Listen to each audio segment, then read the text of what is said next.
daughters, Goneril, Regan, and Cordelia. Cordelia, of course, is the youngest. King Lear wants to retire from the monarchy and divide his kingdom amongst his daughters. And depending on how much they declare his love for him, will depend on how much of the kingdom that they will get. And of course, we have Goneril. She puts on this amazing performance, saying how much she loves her father. She gets a large portion of the kingdom.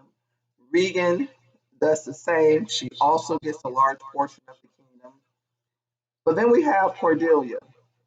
Cordelia is the one that King Lear loves the most. However, she refuses to declare her love for her father publicly.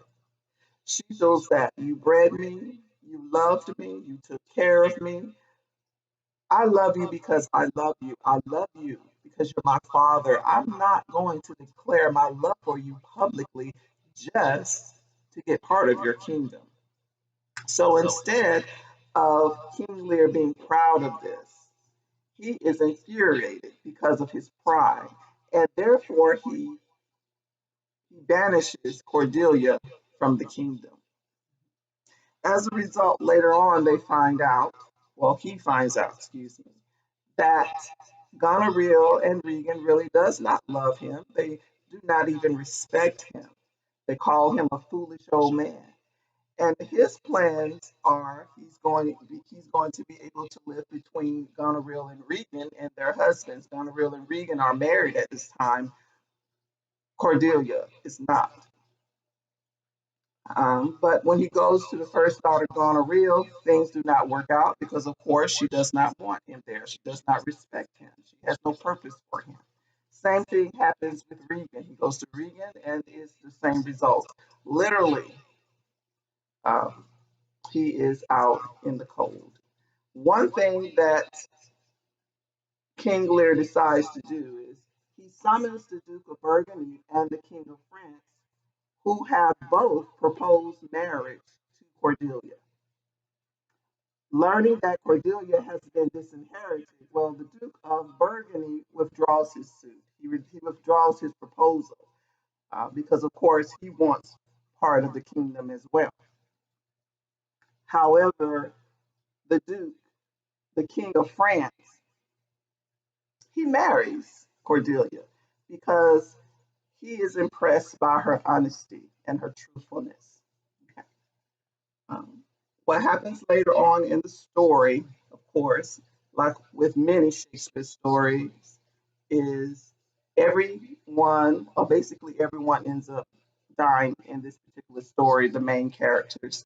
So let's go about how these characters met their demise. Regan and Goneril, they planned to kill Cordelia. Um, Regan poisons Goneril. Goneril commits suicide. Because of the plot of Regan and Goneril, Cordelia is killed in the midst of this. Lear dies, but Lear dies not because of the plot of Regan and Goneril. Lear dies because he's overwhelmed with grief at the end of the play. In the midst of this, we have Edmund. Edmund, of course, is the one that Regan and Goneril desires. At the end, or toward the end, he confesses the plot or the true nature of Goneril and Regan and what their plot was in order to try to save Cordelia and King Lear. However, it's too late because they're all, of course, conspiring together. The reason why I brought up Edmund is just like with the previous play that we went over, which is Hamlet, we have a character at the end of the story that end up revealing or confessing the true nature or the true plot of the story. Like, for instance, with Hamlet, we have Laertes, which is, of course, Ophelia's brother. Okay. At the end of that play, Laertes reveals the plot of Claudius. The plot of Claudius is, of course, to kill Prince Hamlet with either through the poisoned sword or either through the poison, one or the other. So he reveals that at the end. Same thing happens with Edmund. Edmund reveals, you know, the plot to kill Lear and really to kill Cordelia. Okay, so for instance, if I say, well, name two of the characters that reveal what happened at the end of the story, then you can bring up the name Edmund and you can bring up Laertes. Okay, well, how they're connected based on their revelations of what the true plot of these characters were. Okay.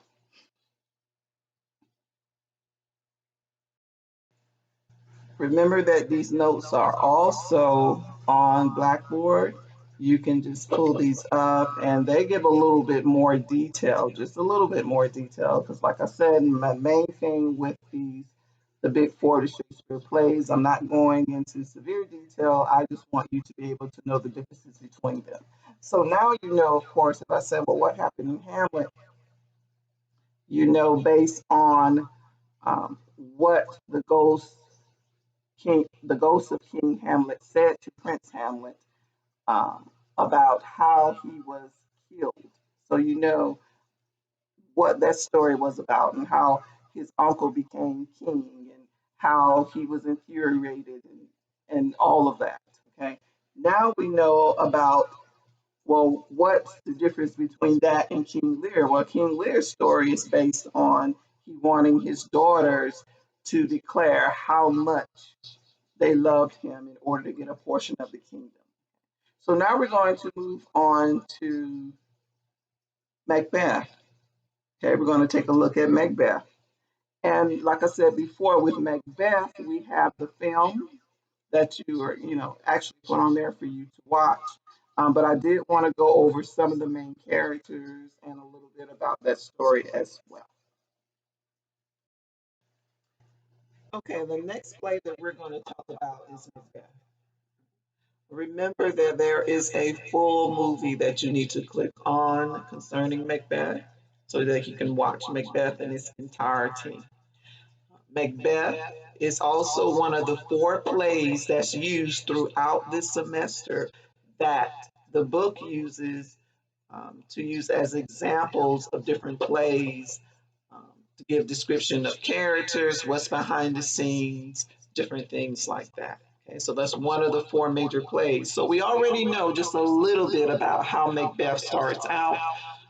However, just like with the other plays, I wanted to just give you a very brief synopsis about what happened. Okay. So let's look at the main characters. We're going to start off with the characters of Macbeth, Lady Macbeth, Banquo, which travels with Macbeth, Lanice, which is Banquo's son, King Duncan is actually the present king. We have Malcolm, which is the king's son, Macbeth, which battles Macbeth. Okay. So, like I said, this is just a very brief synopsis. We're not going into the details of the characters. We're just going to talk a little bit about what happens. Okay. So the first thing that's going on is Macbeth and Banquo are traveling back from war, and they are victorious. As a matter of fact, Macbeth has received something stating that he is actually promoted. Okay. While they're traveling back, Macbeth and Banquo encounter three witches. Okay, the witches prophesied to both of them. They prophesied to Macbeth that he will be king. They prophesied to Banquo that his descendants will actually be king. Okay. Macbeth tells his wife, Lady Macbeth, about the prophecy of the three witches. And what they do is they conspire to do everything humanly possible to make sure that prophecy comes true. And so, therefore, they go on what I call a murderous rampage. So, like I said, these do not have details, but these just kind of list the different events that take place. So, the first thing that Lady Macbeth and Macbeth conspire to do is kill the present King Duncan. Okay. So, the present King Duncan, Macbeth stabs him with a dagger in his bed, and as a result, the chambermaids are the one that's blamed for the king's death. As a result of the chambermaids being blamed, the chambermaids are also killed. Okay? Next, they try to kill Banquo and Flanice. Okay? So Macbeth conspires to have Banquo and his son killed. Um, People end up killing Banquo, however, Flanice gets away. Okay. So now they've killed King Duncan, they've also killed Banquo. Okay. This time, Macbeth began to see daggers, he began to see the ghost of Banquo. At one of the feasts, he sees the ghost of Banquo. Um, and so the insanity begins to reveal itself.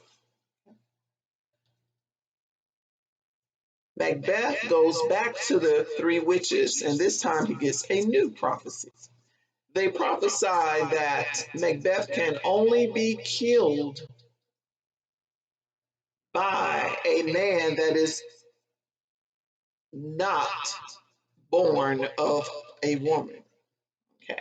So now Macbeth thinks that he is invincible because he's like, no one can kill me. You know, everyone's pretty much born of a woman. They cannot kill me. I'm invincible. However, they also tell him to beware of Macduff. So, of course, the way that Macbeth deals with the threat of Macduff is he kills Macduff's entire family, which includes his wife and his children. Macduff is, of course, he is furious with this, and they end up in battle. Okay? But before they end up in battle, you have Lady Macbeth, who also goes insane. She cannot sleep. She ends up committing suicide because of all of the guilt of her transgressions that has taken place. So let's take a look at the battle. Macbeth and Macduff. During the battle, of course, Macbeth is feeling invincible until Macduff reveals that he was not born of a woman, that he was actually untimely ripped from his mother's womb. Therefore, Macduff ends up beheading Macbeth. He ends up killing Macbeth. He's able to kill Macbeth because he was not born of a woman, as of what the prophecy of the three witches said. The three witches said, of course, the only way that Macbeth could be killed is by a man not born of a woman. And therefore, Macbeth was not born of a woman. He ends up, of course, in the battle, he ends up killing Macduff. In the end, Malcolm, the son of Duncan, returns because after King Duncan was killed, Malcolm left. But afterwards, Malcolm, the son of Duncan, he has returned and now he is king.